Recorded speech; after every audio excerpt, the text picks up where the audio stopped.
So welcome. Thank you all for coming. My name is Ben Calabretta. I'm the Associate Director of the Center for Civic Engagement. And I'm Cassie Rowland, the Student Engagement Coordinator at the Center for Civic Engagement. And even though it's not a full room, we still have to speak into the mic because we have global students joining us online. This is live streamed through YouTube, so bear with me. So this is a public square. It's called Cougs Voted. Now what? So before we get into the actual activity and discussion that we're going to do, I just want to give you a little description of what a public square is. So basically, we want to involve the campus community, and that's you all, in discussion about issues that are facing our society today. Not just like on a local level or on a campus level, but also like on a national level or even a global level. And basically, this is a chance to practice the art of public discourse, which means talking with each other, kind of trying to figure out solutions or maybe why one person sees it from a different perspective, that kind of thing.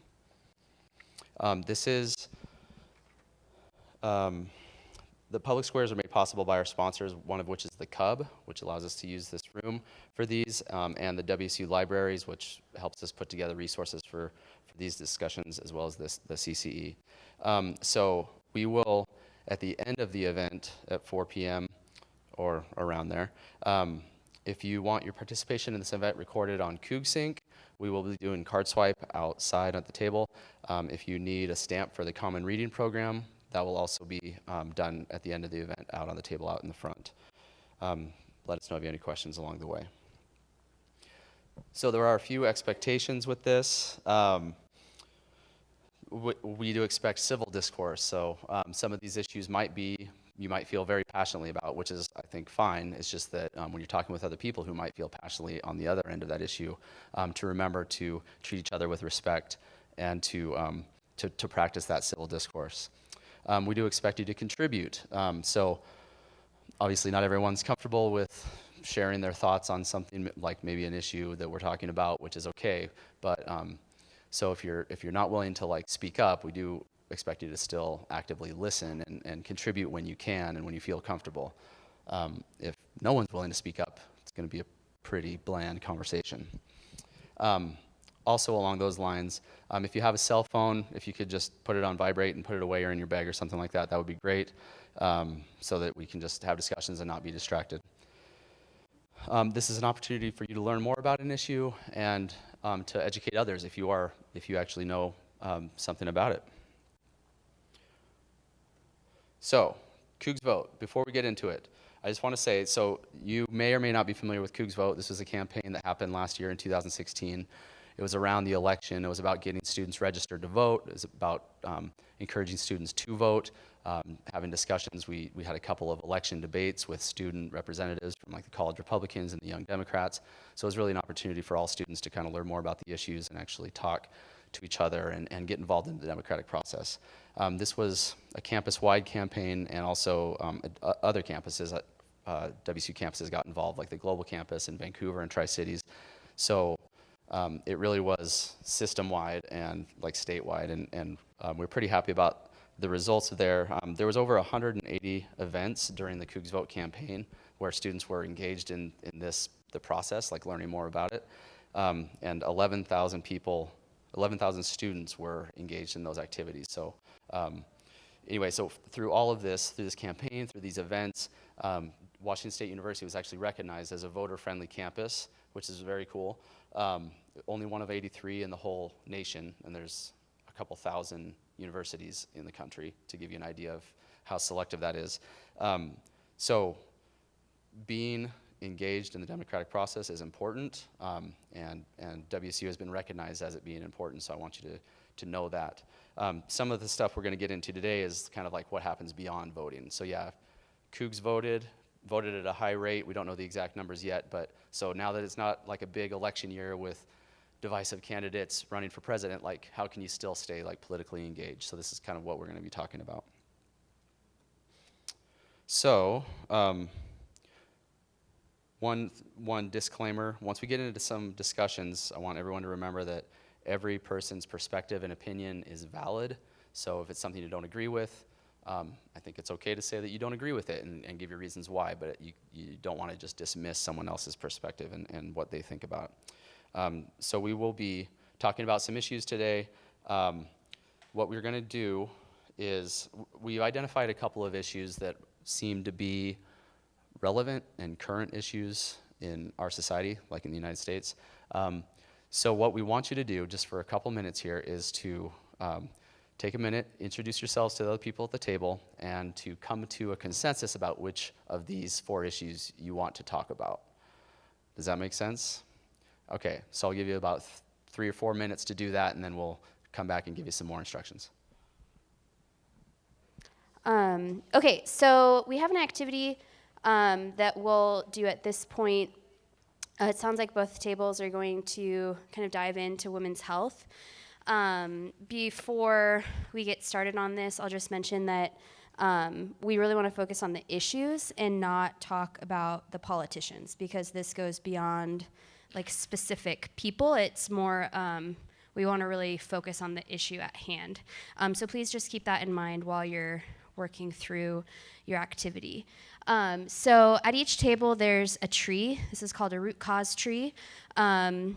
So essentially, as you can see up on the screen, the right side of the tree is dead and sad and dying. And this is the side of the tree that you're collectively as a table going to work through first. So you fill out the dying side of the tree top down, focusing on the societal impact or societal outcomes. So women's health, what are some things that you see in society? The middle part of the tree, the trunk, is where as a table you'll talk about maybe what is or isn't happening. And then when you get down to the roots, really take some time as a table to figure out what's the root cause of the issue. Like, why is it an issue, and what are the specific points that you can come up with as a table around your issue. From there, you work from the bottom up to the healthy, flourishing side of the tree. And at the roots, it's what can you do specifically? What can you do as one person to work towards like a positive outcome of the issue? And then the trunk is what groups can accomplish. So what could a group, what could a collective people do together in regards to the issue? And then the leaves are the societal improvements. What would we see in society if all of these really good things were happening? And really, the point of this activity is to focus on the root cause of the issue.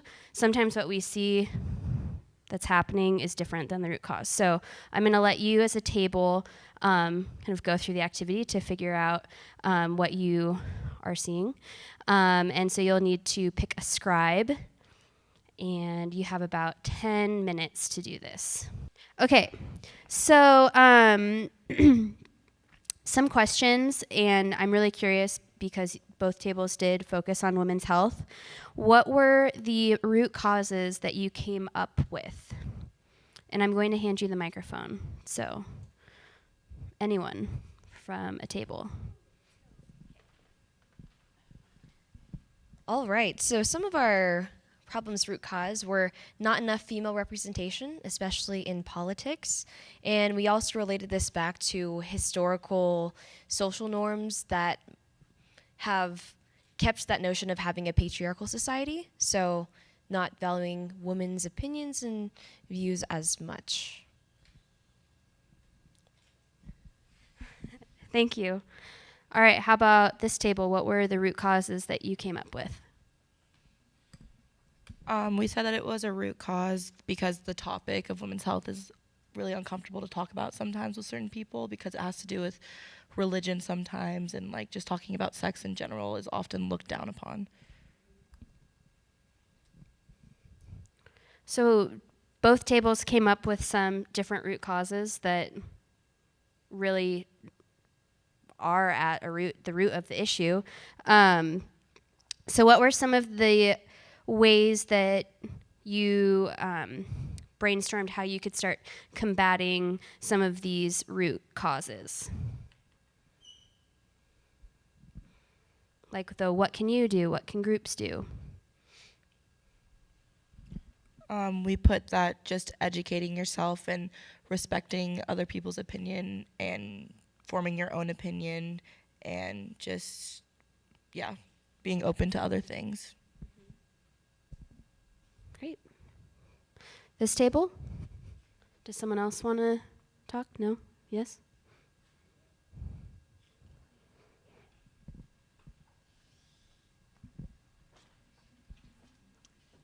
Alongside with that, we said raising awareness and bringing a voice to the conversation, and also with groups. Not so much individually, but groups can bring funding, and I think that's a big part of it to like bring funding to the conversation and create these open, safe spaces for people and inform the public. Thank you. And this can really go out to anyone, and it's not focused on the activity or what you wrote down on your tree.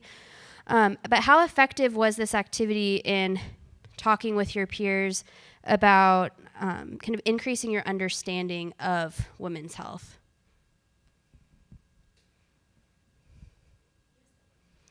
Yeah, so how effective was this activity for you personally in increasing your understanding of women's health?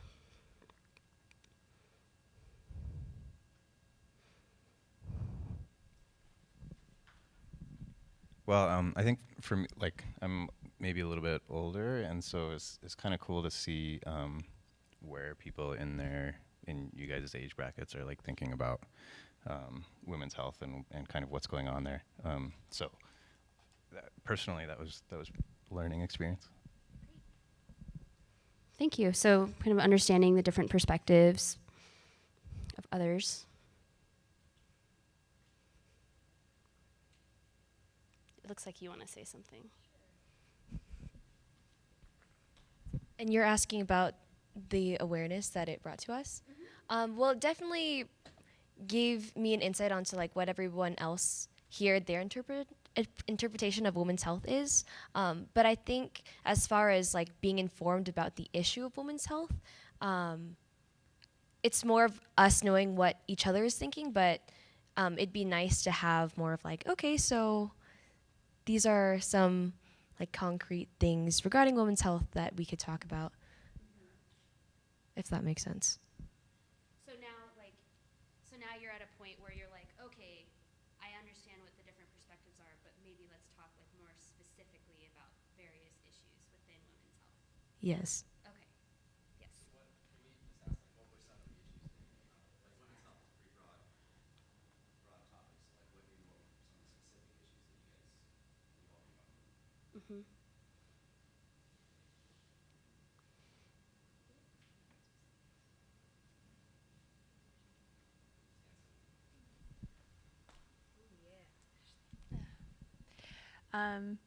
Personally, whenever I think of women's health, I straight think abortion and resources available for women. So that's where my mind went automatically. But I tried to get it, and also going political, which I tried to stay more focused and not get as much towards it. But I feel that we kind of went off a little bit in talking about politics and derogatory remarks and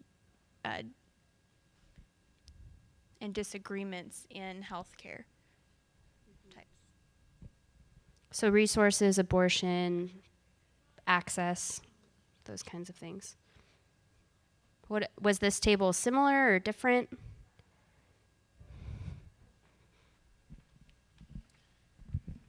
We mostly stayed on the topic of Planned Parenthood, and we talked a little bit about state and federal laws and how that affects Planned Parenthood and its funding.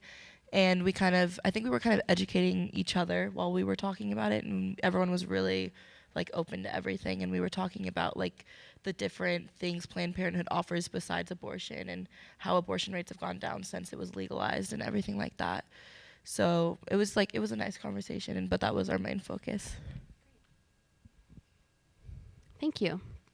So we really spent some time going over a specific issue and kind of digging down to the root cause, but now Ben's going to go over the Democratic Engagement Guide.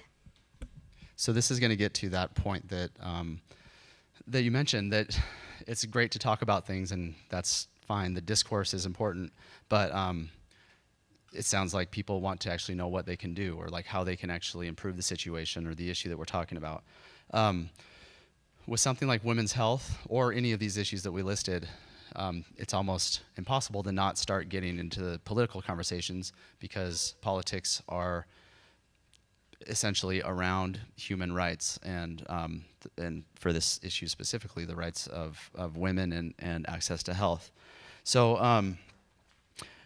I just handed out what we created, a democratic engagement guide, and remember at the beginning I mentioned that while voting is very important, obviously, there are things that you can be doing and that you should be doing when it's not a major presidential election every 4 years.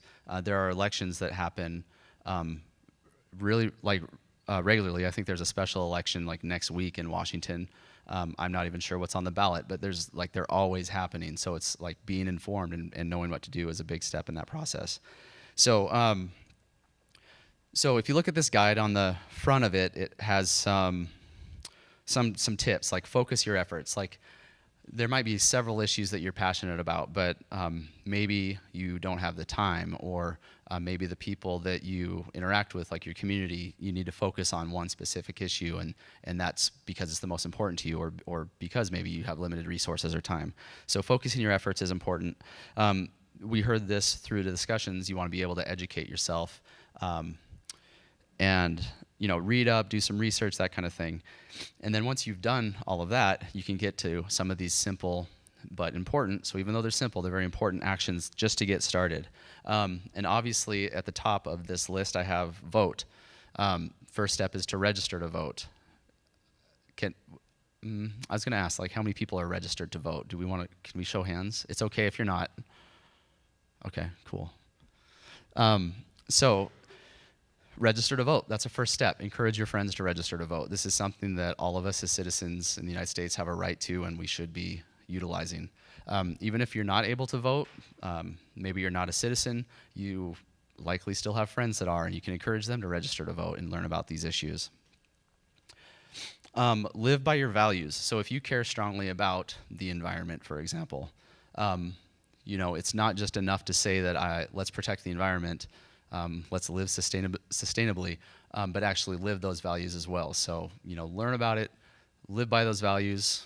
I don't want to throw out like recycling, but use less things. Make sure the environment's going to last for future generations. Like you have the ability to actually live what you're talking about, and that makes your actions should be congruent with what you actually believe in.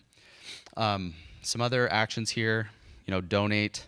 There might be organizations that address these issues that you care deeply about. So donating, if you have the ability to do that, is one way to do it.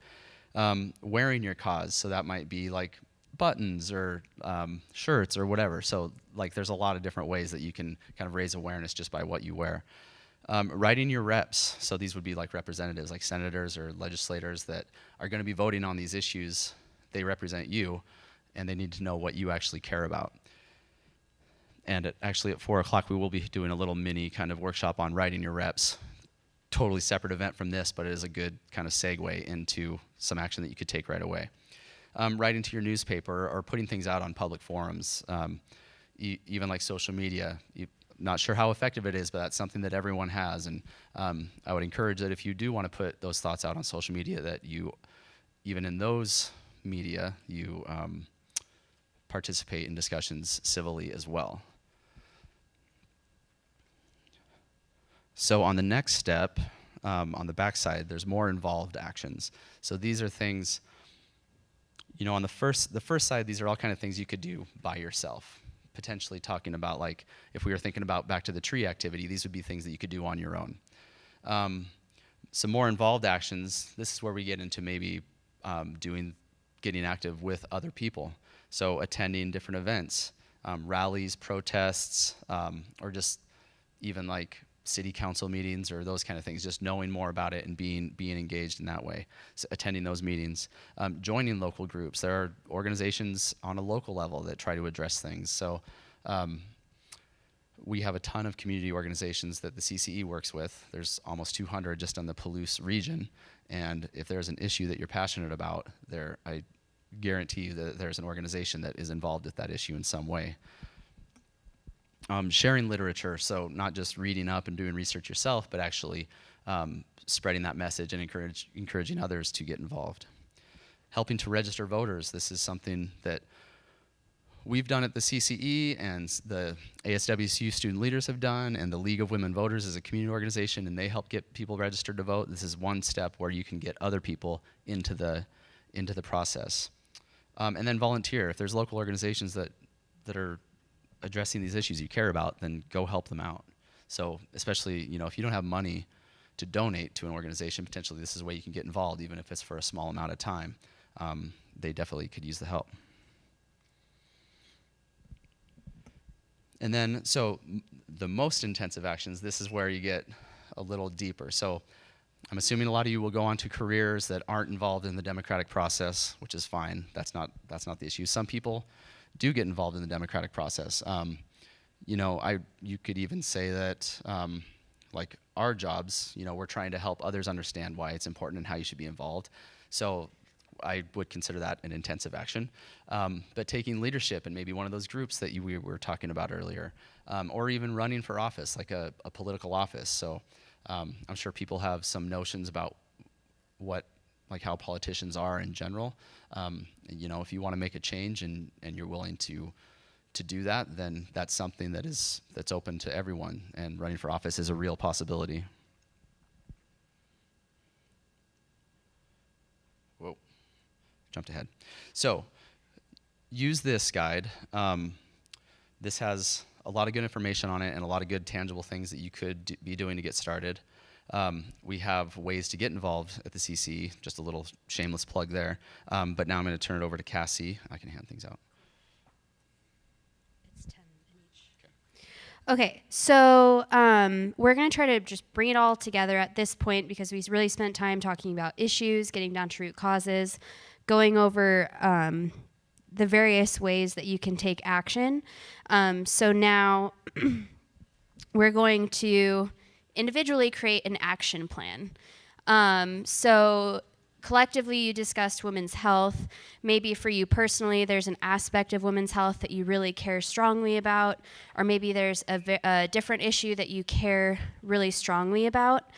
And what I'd like you to do is take some time, and you can use the Democratic Engagement Guide that you just got to brainstorm like 3 steps. What are 3 actions that you can realistically do right now? And I'll just throw out there that a lot of you have probably also heard of SMART goals. SMART, head nod or whoop if you know about SMART goals. So I also challenge you, when you make your action sheet, that you try to incorporate like a very specific action, make it measurable. Like, how are you going to know if you did it or not? Is it attainable and realistic and timely? So SMART: specific, measurable, attainable, realistic, timely. And also something, the focus your efforts. Try to also think of like who you are as a person and what are you really good at. Are you really, really good at talking to people? If you're really good at talking to people and making that kind of connection, then maybe try to focus your efforts to where you are really utilizing your strengths. If you're not good at talking to people, you don't like talking to people, maybe you shouldn't say that I'm going to go knock on 100 doors and like talk to people about water rights. Does that make sense?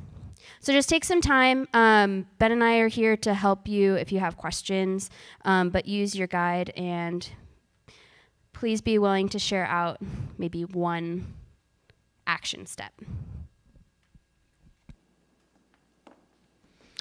Okay, so I'm kind of feeling the room out. Seems like y'all have your plans.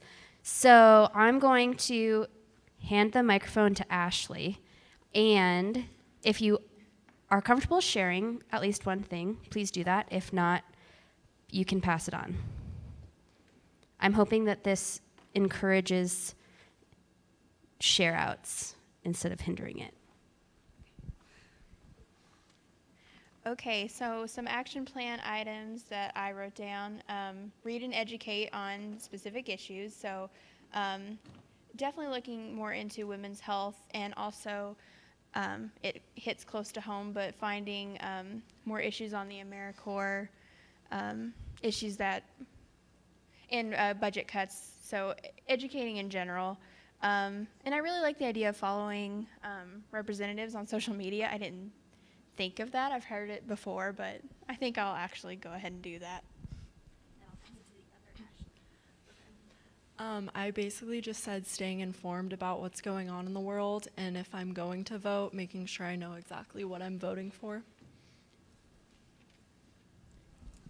I said to get more involved, to join like a club on campus that involves something that I'm really passionate about. I just said to educate myself before I educate others, just so I'm not educating people in the wrong way or anything. I was talking about climate change on my paper, and I took it upon myself to look at like 4 different sources, read about them, and once I formulated a good opinion, talking with someone else about it and being like, so how do you feel about this? Oh, cool, this is what I've learned. And then not challenging them, but being like, hey, do you want to go through this journey together where we both look at like different sources of climate change and share what we've learned with each other? I've said that I would educate myself not only on the history of the issue, but the current events that relate to it, and also discussing with different age groups, because I know that being on campus, it's hard to kind of step away and see the community's actions and what's going on outside of the WSU community. I said I should make an app where I would have advertisements, and the advertisement would bring funds, and those funds would just go to organization. I said I would read and educate myself on all sides of different issues instead of just focusing on like my own personal opinion. So everyone already kind of covered this. I said that I would like to join the political clubs on campus and read 1 article per week related to what I'm passionate about. I said maybe set up like a stand on campus to like raise awareness for certain issues or certain causes. Thank you. Just passing it on. I said I would vote, I'd live my values and wear my cause, and at the same time I'd also educate myself and discuss my opinions with others. One of the things I wrote down was to donate to charities or organizations that are trying to raise awareness for women's health. I said that I would do personal research on important topics and vote to make a difference in my community. I was saying I would just simply volunteer for my cause and attend rallies and events. I said I could share informative articles over social media to help everyone that follows me and stuff like that. I put that I'll educate myself through reliable resources so I can bring awareness to the issue. I said that I'd make an effort to discuss my opinions and my views with my friends and family because it's really educational to learn other people's opinions. I put starting conversations with people in real life and on social media, even if it's just by like retweeting something. I said I would educate myself by attending workshops on campus regarding women's health issues. So a big one for me is trying to develop relationships with people who have other points of view so that I can, just have those conversations about topics that I care about. Thank you. So it sounds like you all really put a lot of thought and effort into your action plan. And I'll just mention that a really important aspect of an action plan is to have an accountability piece to it. So I challenge you right now to kind of think about, do you have a friend or do you have friends in this room that you could talk with, and could you check in like a day or next week? Hey, are you actually educating yourself on issues. Are you following anyone else on Twitter? Are you kind of trying to learn any more? Or are you having these discussions that are mildly uncomfortable but really important? So I challenge you to also think of a buddy that you can have that will hold you accountable to your action plan and try to check in on it. And thank you all for sharing. It was really inspiring. So Ben is going to take it away. Okay, so just we're getting ready to wrap up here, but I did want to mention that next week is Civic Engagement Week, and there's a ton of stuff going on. It's really about raising awareness and celebrating all of the students at WSU, all of their engagement in the community, as well as just leadership in general. So there's a lot of things going on with like social media and tabling upstairs in the Cub, and we have a ton of service projects, and there's some discussions at the Foley Institute, and some events like there's Earth Day on the 22nd. There's also a March for Science in Pullman. So there's like a lot of different ways to get involved. So I would encourage you to look into that. If you go to our website, it's just cce.wsu.edu/CEW. So this is your opportunity to, like, you've learned a little bit about this specific issue. Maybe that's not the issue that you're passionate about, but that's okay. But really, with that little guide and some ideas about what you can do personally, like, this is your chance to start taking action and making some change in the world. So we do, like, one of our mottos, it's from Gandhi, is be the change, like be the change that you want to see in the world. So it gets back to like living and actually acting out on your values. So this could be a start. This could be and for other people, it could be a way to get more involved. So I encourage you to do that, and Civic Engagement Week next week is a good way to do that. So with that is going to be the end of the public square. So I would, if you're interested, we do have materials for writing your representatives, and so that'll be happening right after this. I do want to remind you that if you want us to record your participation in this on Cougs, we'll do your card swipe out on the table out there, or if you are getting the stamp for a common reading program, we have the stamp out on the front table as well. So thank you all for coming, and I'm glad that you had good conversation. It was like encouraging to see that.